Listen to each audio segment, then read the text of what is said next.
Quand les gens font faute de connaissance ou qu'ils me rencontrent, quand les gens viennent au milieu de nous, qu'est-ce qu'il en reste? Ils viennent et ils ont des contacts avec nous. Pouvons-nous les côtoyer dans ce monde et nous séparer? Mais puis c'est tout. Il y a eu un début et une fin. Il est parti bien. C'est un camarade gentil, une femme gentille, une fille gentille. Des impressions superficielles, des formules empruntées, et ensuite quelque chose qui s'estompe. Et puis plus rien. Oh non, il n'en est pas ainsi de ce qui est incorruptible, éternel qui demeure, de cette chose qui paraîtra encore dans la gloire pour jamais. Pas du tout. Il n'en était pas ainsi du Seigneur Jésus. Et il ne devrait pas en être ainsi de nous. Il doit réellement y avoir, quand nous sommes entrés en relation avec d'autres vies, quand nous avons marché sur cette terre et poursuivi notre chemin, quelque chose qui demeure. Le plus de nos vies qui restera à jamais. Les gens doivent pouvoir dire, il y avait quelque chose en eux, plus grand que ce qui pouvait se voir sur leur visage.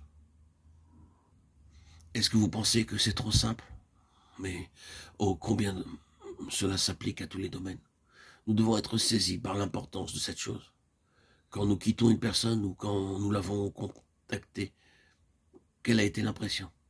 Il se peut que certains ne soient pas capables de le définir, ni qu'ils s'arrêtent pour y réfléchir, mais d'autres en seront conscients. Ils seront saisis par le fait qu'au-delà d'une simple rencontre, ils ont été en relation avec quelque chose d'autre. Et c'est justement ce quelque chose de plus qui est le terrain de l'activité du Seigneur dans les vies. Il sait où il y a des gens qui cherchent une chose que le monde ne peut pas donner, quelque chose de plus que ce qu'ils ont. Ils sont déçus, ils ont faim, et ils peuvent avoir été de manière étrange et selon la pensée du Seigneur conduits selon un dessein spécifique à rencontrer un vase élu devant lui pour porter son nom. Le Seigneur sait où est ce Saül de Tarse, où est cet eunuque éthiopien, où est ce Corneille profondément affamé pour quelque chose d'autre, et où ce quelque chose de plus peut-il être trouvé. Le Seigneur doit l'avoir à sa disposition. Il doit l'avoir dans un Philippe, il doit l'avoir dans un Pierre, dans un Ananias. Il doit l'avoir en vous et en moi. C'est cela l'incorruptible, l'immortel, le facteur éternel. Il y a un point de contact entre le ciel et les vies par le moyen de cet arrière-plan céleste et de cette présence céleste en vous et en moi. C'est cela le principe du service. Vous pensez que l'œuvre du Seigneur, le service du Seigneur, c'est avoir un travail et préparer des cours pour l'étude de la Bible, pour ensuite aller prêcher ici et là? Ce n'est pas du tout ce que le Seigneur pense à ce sujet. Ce qu'il pense, c'est, oh, puis-je trouver quelque chose qui soit réellement autre, un puissant plus que je puisse employer comme une base pour avoir des contacts et toucher des vies. C'est cela l'évangélisation, c'est cela l'extension du royaume. Si vous aimez employer ces expressions, il y aura alors quelque chose dont le Seigneur pourra se servir pour avoir son point de contact.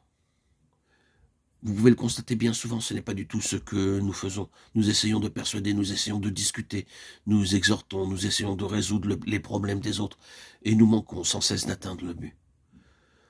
Le réel résultat dépend de ceci. Y avait-il quelque chose de plus que nos arguments, quelque chose de plus que nos efforts, quelque chose de plus que notre persuasion? Si bien que si quelque chose se fait, ceux en qui cela arrivera diront ensuite, ce n'était pas vos arguments, ni la manière de présenter les choses, pas même votre sérieux. Il y avait quelque chose en vous. Vous avez apporté quelque chose et cela m'a rencontré. À moins que cela ne soit vrai, nous chercherons à persuader et à discuter, mais en vain. C'est cela la chose incorruptible. Le Seigneur Jésus avait un arrière-plan, quelque chose au fond de lui-même, et les hommes savaient quand ils le rencontraient qu'il y avait quelque chose d'autre. Maintenant, vous et moi, nous sommes appelés à une certaine activité, et nous contactons des gens tout le temps. Quelle est alors l'impression qui s'en dégage? Vous voyez combien il est important pour nous d'avoir ce plus céleste, cet arrière-plan.